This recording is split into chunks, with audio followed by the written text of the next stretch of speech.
sıkıntı yani fıtratıma kafi.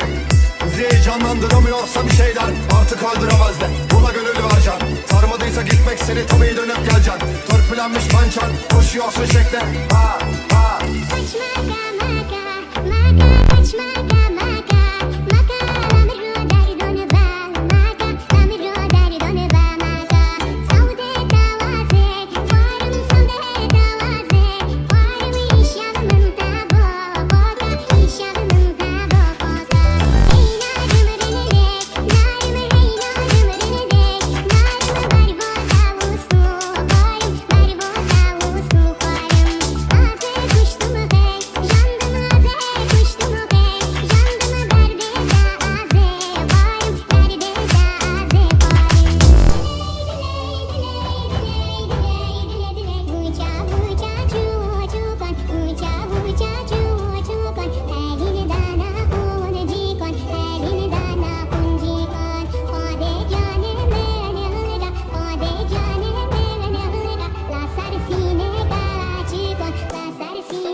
Arka taraf arsa fazla trend kelimelerle acılarını anlat.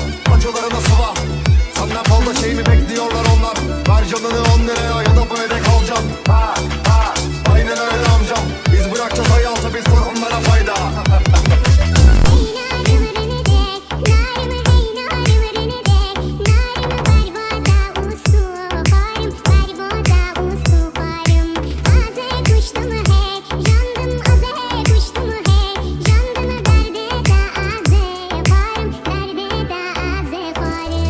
Anlaşalım abi, sen yürüyeceksin yoluna, ben düşlerime tabi.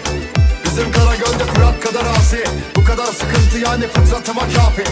Bizi heyecanlandıramıyorsa bir şeyler artık öldüremez de buna gönül vereceksin. Sarmadıysa gitmek seni tabii dönüp geleceksin. Törpülenmiş pançan koşuyorsun şekle. Ha ha.